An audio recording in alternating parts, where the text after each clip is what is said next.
Welcome to Native Bidaské, Native News Online's weekly spotlight on the people making news and leading change in Indian country.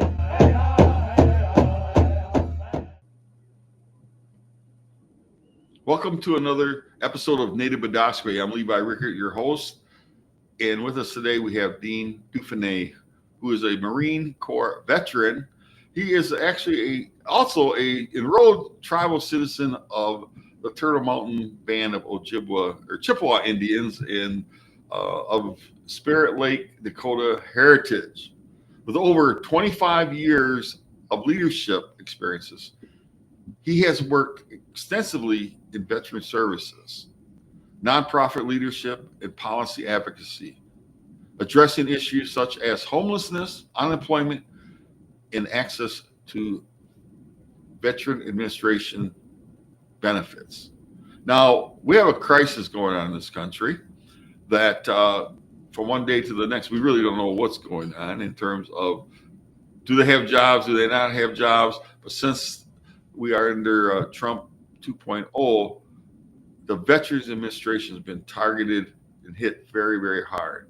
So we invited Dean to come on and talk about that today. Welcome, Dean. We'll always welcome you back to Native Bidaské. How are you? Hey, I'm doing pretty good. I appreciate you having me on and for bringing these discussions out for your audience to tune into. I appreciate you talking about our veterans issues. Yeah, and Dean, you know, Chief McGwitch, to you for even coming back on, because this is a kind of a difficult topic with what's happening right now in Washington D.C. especially with the VA, and what is this? What's all this meaning to the veterans as we deal with the current crisis?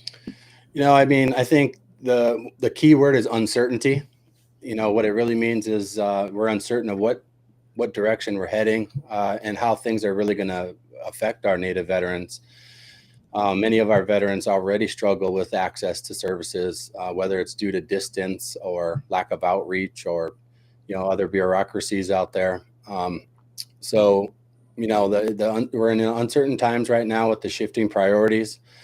But, you know, I'm an eternal optimist, so I remain hopeful that the changes ultimately will end up meaning some good change for our Native veterans. As I heard Secretary Collins speak about, you know, the cost savings that they find, they're looking to reinvest them in certain areas that need the assistance. And our Native veterans are definitely one of those top areas as we struggle with many of the issues of suicide and, you know, underemployment, homelessness, and things of that nature. Yeah, and I remember you just mentioned the suicide prevention you have worked with in the past related to veterans. You were on another episode of Native Bidaské talking about it, but you initially stopped me. We were at the NCAI winter session in Washington, and said, "Hey, Levi, I have a topic I need to talk to you about." And I was already aware that veterans are harming themselves, killing themselves, committing suicide at very alarming rates, and I didn't realize it had hit Indian country as well so severely, and I really do appreciate all the hard work you've done on that. It's just, you know, one thing that I've always said that the country is, you know, always recruiting people to go in the U.S. military, but sometimes we don't always take proper care of them when they get home, and especially with some of the issues that veterans have to deal with. So I compliment you on your work on that. Hey, what's going on with it's called Native Americans Veteran Stand Down events? Are you aware of them, or what's going on with them? Yes, I am. Matter of fact, I am involved in North Dakota. We started the first North Dakota Native American Veteran Stand Down. So that's a statewide stand down event that's designed to bring VA's benefits and services and leaders to Indian country to meet our veterans where they're at in their communities, and then, you know, and then surround those veterans with the resources they need and have earned and are entitled to, so that they can streamline that access to those services and benefits and programming that the VA offers. You may or may not know, but our Native veterans participate in the low percentage rates within the VA healthcare system. So this is a mutually beneficial approach in that The VA, they want more of our Native veterans in the system. And also we, as Native veterans, we need the VA to be coming to where we're at. And I think that's been a big missing piece of this outreach, is that VA, what I've learned over time is they don't quite know how to do this outreach. So it's on us as Native veterans and as advocates to kind of show them the way to do that. So these events are unique in that we, the Native veterans, are planning and organizing and coordinating the whole event, the whole program, the whole agenda. And we're inviting the VA in to come and present. And even the agenda is curated for each tribal community that hosts the stand down event. So in the planning process, I work very closely with the local leaders there, whether it's a director of a veterans department or a tribal veteran service officer or tribal council leader. We want to be bringing the benefits and services and these presentations that they want to know about. So we've done a lot of work, and we've been very fortunate in North Dakota to work with the minority veterans coordinator there. His name is Jordan Donner, he's outstanding to work with, and he also highlights the importance of having minority veterans coordinators out there to be able to be that liaison between tribal communities and regional VAs and big VA as well. Now, the Pentagon reports, and usually they highlight it during November, which typically is Native American Heritage Month, but they highlight how Native Americans serve in the U.S. military at higher levels per capita basis than any other racial ethnic group in the United States. And the commitment, and we know, is protection of our land, and there's a variety of reasons for that. But how many Native American veterans are there once they leave active duty? How many veterans do you happen to know how many Native American veterans there are? There's reports and data that shows that there's between maybe 140 to 165,000 Native veterans out there. So wow, that's pretty significant. It is. And however, it also highlights the need for a comprehensive report on Native American veteran data, because as we're learning and doing this advocacy work, there's the Veterans Benefit Administration, then there's the Veterans Health Administration. They operate very differently, and they track their data in very different ways, and they don't necessarily talk to each other. So we're calling for a comprehensive report so we can just get that dashboard, look at all of these socioeconomic issues and markers to see where we stand from year to year, instead of waiting 5 years to look back and find out what we're dealing with there. So, but yeah, it's in that range.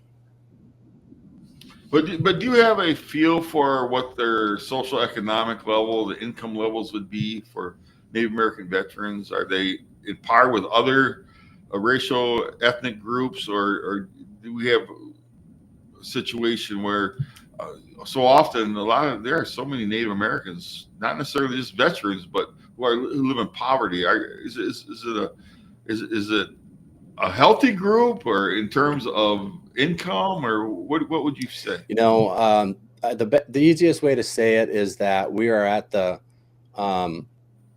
low levels of all the socioeconomic markers that like income levels and education attainment levels and things of that line, along those lines, and at the high levels of all the bad ones, like suicide rates and homelessness and joblessness and things of that nature. So right now, it stands to reason that our suicide rates are what they are when you start kind of painting that picture, gathering all these data from these different sources. It starts to paint a picture that it's kind of a bleak time for our Native veterans out there right now, to the extent that they're committing suicide at very high rates. So that's, again, it underscores the reason that we need comprehensive data and a place that we can all look at, because otherwise, without that, the work that we are doing out here, how do we know that we're having success with it or not without timely, accurate data to work from? Yeah, and it is important to have data, and it's not just with veterans, but in so many other areas. health and education, housing, just to get accurate data. And I think it's Abigail Ecclehawks calls it data, genocide data, or genocide data, or something along that line, where they, in a sense, they almost want to erase who we are as Native Americans. And with that, you had mentioned working with minority groups in North Dakota. This administration seems to be very, very cruel towards DEI, which is diversity, equity, and inclusion, and anything to do with it. The president has put out some executive orders and really, really trying to gut that, and anything dealing with DEI, DEIA, and that's accessibility. Add that to that term. Woke. Critical race theory. There's been just an onslaught, or just like they want to come back and really push back on it. What are you thinking now? Should Native Americans always maintain that separate entity as who we are? I mean, I tend to believe we have the treaties and trust responsibilities that, it's not to say that we're not concerned about other minority groups. So I'll be clear about that. Right. What are your thoughts on that? I think you touched on it at the very end of that statement there, where it is a very unique relationship that we have with the United States government, right, through the treaty and trust responsibilities. So, and I think it's important to make that distinction, that we're not just some separate racial, ethnic group. We're a total different political class, which, that bodes that there should be that unique relationship with the federal government and honoring those treaties and those trust responsibilities. Yeah, and I know with I was really impressed with the former Secretary of the Veteran Administration, Dennis McDowell, as I recall. McDonough, came to some McDonough, and he came to couple conferences, and one I was really impressed. He said, "Look, we know we have failed you in the past," and I think that's pretty much commonly known that the VA wasn't doing what they should have done in the past, but we want you to give us another chance. I was so impressed with that, because very rarely in life does anyone, let alone a government official, say we have failed you in the past. And so I thought that there was some progress being made. He was at conferences really saying that, as I recall, one time at the National Indian Health Board last year, he said it was like 63,000 Native Americans who should be accessing our services just aren't. So we were making progress. Given what's going on right now with the federal government, are you fearful that progress is going to be stopped? Like I said earlier, the optimist in me kind of keeps that fear at bay. I do remain hopeful. I have been tuning in to Secretary Collins's comments about the changes and whatnot, and it's just one of those things where we did have that support from Secretary McDonough, and all we're hopeful for is that we continue along those lines with getting that support, and the presence and the relationship building is really where it's at. Regardless, whatever you do, everything as far as making progress in these areas is going to require a strong working relationship between VA and our advocates in Indian country, whether that's NCAI or our Veterans Committee with the Secretary of Veterans Affairs that he has, or other avenues there. So it's all about relationships. So we'll find out soon, whether they place a value on the relationship with our Native veterans, or if they don't. Again, I remain hopeful that we can continue to bridge that gap there and move progress forward for our Native veterans. Well, I remain hopeful in that you're out there helping with this fight. So thank you for Chief McGuish for what you're doing. Hey, I realize that from one day to the next, and it's really hard to keep up on this. As a journalist, I have a difficult time keeping up with what's going on, what's real, what's not real, and layoffs, and judges are making decisions to bring people back. Just yesterday, judge in Northern California said all these people who've been fired need to be hired back. And so given all that, we know that there's a lot of flux here and a lot of difficult days for a lot of people. I know a lot of rank and file federal employees who I have worked with through the years, and as we've been doing Native News Online 14 years now, we have developed people in the federal government we work with as sources, and some of them become friends. And with that, there's a lot of fear going on at the federal government, the rank and file. I'm sure you probably, some of your friends are out there too who are working for the government, are very fearful about losing their jobs. And it's been reported that between 70 and 80,000 more cuts will be made at the VA. And let's just say that comes to fruition. Dean, what does that really mean? And I know that Secretary Collins has said, oh, it really doesn't matter.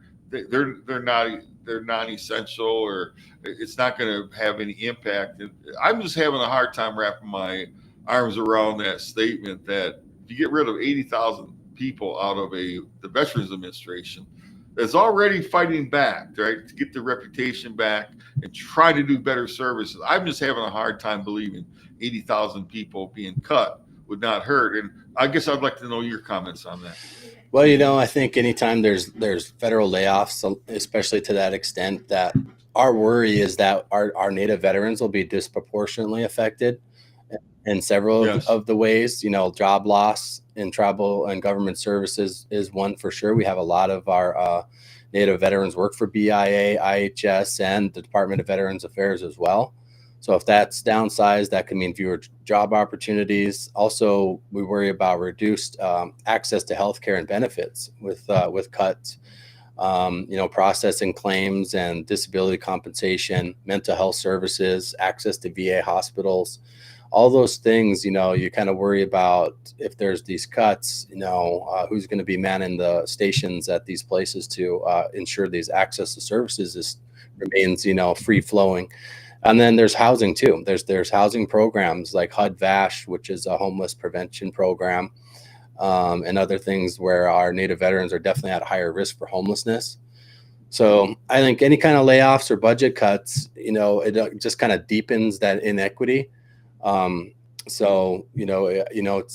kind of yet to be determined the effects of those at this moment.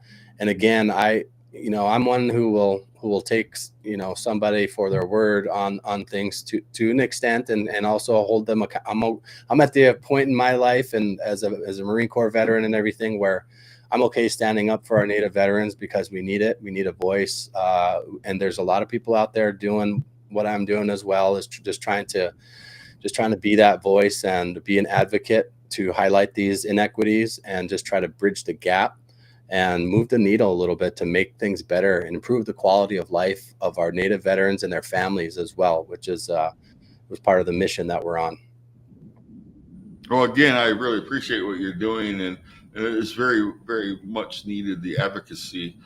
So often, and I think when new administrations come in, they may not know a whole lot about us. Because all of us who are Native encounter people like, sometimes it really almost obnoxious statements like, we didn't even know you exist anymore. We thought we killed you all. I mean, I've had people tell me that kind of thing. And friends of mine have said that they've been told those types of things. So the advocacy is just so important in that, as I say, keeping us on the radar is just so critical. If the VA veterans, and you mentioned it, and it carries over into housing and education and some of the benefits that are so necessary to help our veterans. And we ask people to lay down their lives for us, but then when they get back to the States, I just feel like we need to always be doing the right thing around veterans. And I appreciate people who have gone off fight for the United States. Hey, are there options out there, Dean? Like if the government are through churches or nonprofits, what do you know about other options besides the VA? I think it's a really important question at this point. I agree. I just want to touch on one thing too about advocacy. when we talk about advocacy, everybody thinks about DC, right? Going to the Hill and doing all those things, but advocacy really starts at the local level. So, I just want to encourage folks to be involved, understand what your veterans are going through in your communities. Don't assume things. A lot of assuming happens. I even see this with tribal tribal leaders.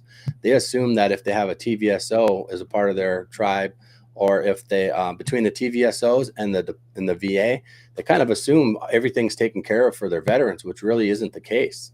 So I just encourage people to explain to our viewers what the TVSO is. So the TVSO is a Tribal Veteran Service Officer. Some of the regions of the country call it a TVR, a Tribal Veteran Rep. So no, that's the person that's kind of the go-to person in that community for a lot of their duties are charged with filing claims and getting, claims information, disability claims, pension claims, things like that to our Native veterans. But a lot of them are either underfunded or just pure not funded at all. A lot of our TVSOs are splitting duties. They're 25% a TVSO and they're 75% in an emergency management, director, some things along those lines, where we really need full, we need at the minimum one FTE, one full-time employee dedicated to just working with veterans issues, because there's so many of them and not really one person. I get it in the rural communities where they, there's not a large populations of veterans. Sometimes maybe you can get away with that, but we need those folks in those communities be able to advocate and to, feel the everyday things that veterans are going through. They need I call them touch points. They need to go to have somebody there to be able to give them the information and direction of how to proceed with whether they're trying to file a claim or they want to get enrolled in the VA healthcare system, and things along those lines. So yeah, I just wanted to touch on that part as well about advocacy piece. Local, regional levels are definite ways that people can get involved. It doesn't just always happen at DC, for sure. So going back to your question about what options. The other options. Yeah. So some tribal communities have their own service, sets of services that they offer their veterans. Also nonprofit sectors. I think one really big untapped area where veterans, there's opportunity for veterans to engage in services. There's also opportunities for veterans to prop up a nonprofit to provide certain services that they would like to do it their way. And just because I think a lot of, again, going back to the assumptions, a lot of people assume that the VA provides care for everything, and it couldn't be further from the truth, right? They do healthcare really well. They do some housing things really well, and they do some things really well that government, funded programs should do. However, when it comes to treatment modalities for PTSD or alcohol and drug rehabilitation, things along those lines, the VA is very boxy when it comes to that stuff, as you would kind of come to expect governments to be, very black and white, very boxy like that. Well, nonprofit sector has the leeway to, run programming the way that they see fit.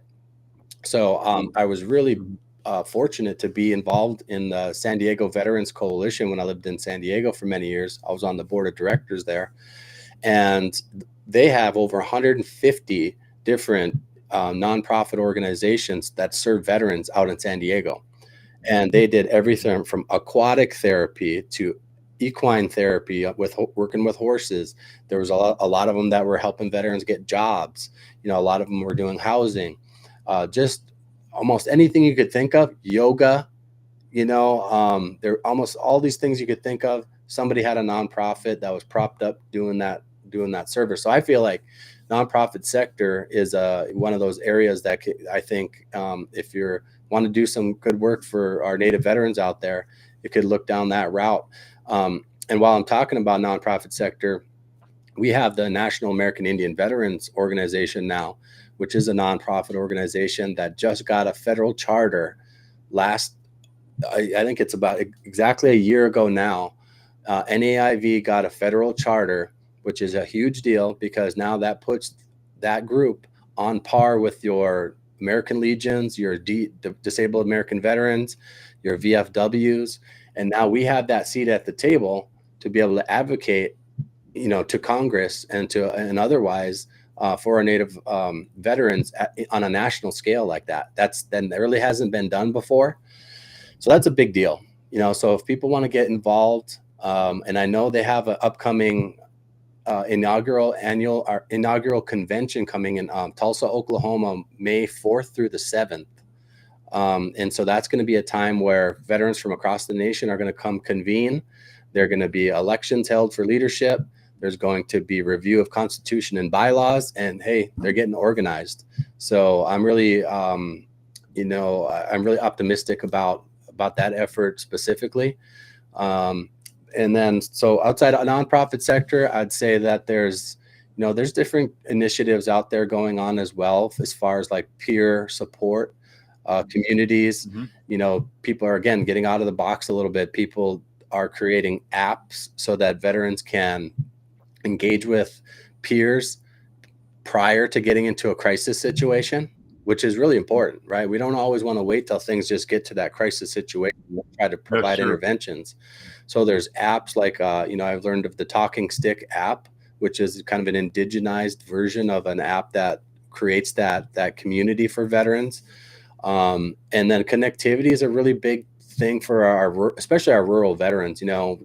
A lot of things are moving kind of online now, telehealth, things along those lines, but access even to internet is hard for a lot of our rural veterans, right? So there's a group called Televeda that's really doing some cool things using, satellites to connect to the internet, and they got a whole technology kit that they're given to veterans where they can, they have a mini iPad so they can do telehealth. They have the access through the satellites to the internet, and now they can engage in telehealth. Now they can engage in online peer counseling, things along those lines. So, again, I'm encouraged by these things that are happening, and I'm especially encouraged in the fact that they're coming from non-governmental organizations, because again, we shouldn't be so reliant on the government to provide everything and anything for our veterans. We as the community members, right? They're in our communities. There's nothing stopping us from organizing events or, organizing nonprofits to assist with the cause as well.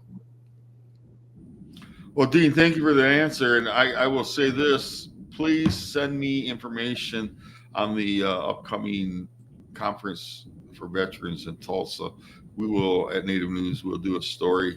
I think that's important, get the word out. And that's what I say as the founder of Native News Online, that's what we're about. It's just really getting the word out to Native Americans about what's going on in our community. So please get me information. It's been a really tough topic to talk about, but we have time for one last question. It's really kind of an upbeat question. Dean, where do you get your best fry bread? Yeah, that took a left turn. Okay. Best fry bread, that's easy. That's from home. That's mom. That's Santa Dauphinais. That's cut and dry, black as white as it can get. My mom makes the best fry bread, and that's an easy one. So.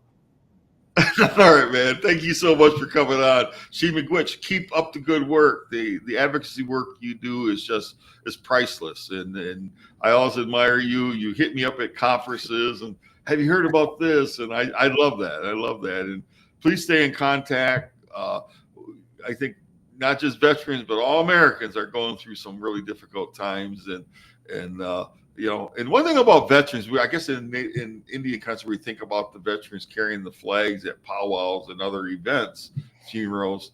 But, think about it. We have veterans, male, female, all ages, from the ones who may be just 22 getting out after 4 years or whatever service, all the way up to the 90s and maybe even 100. And so it covers a big spectrum of ages in both genders. So thank you very much, Dean. Keep up the great work. And to our viewers, Shee McGuitch for tuning in to another episode of Native Bidaské.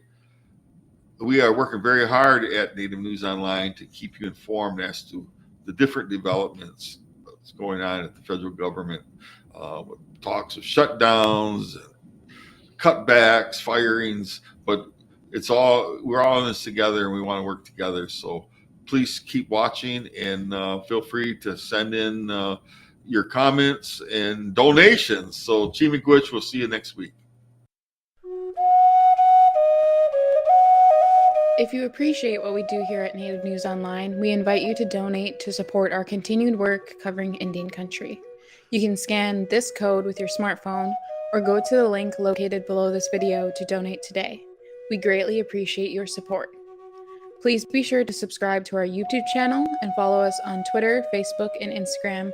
And be sure to scan this code or go to the link below to subscribe to our newsletter. Thank you for joining us today, and please be sure to join us again next week for another episode of Native Bidaské. Chimigwech.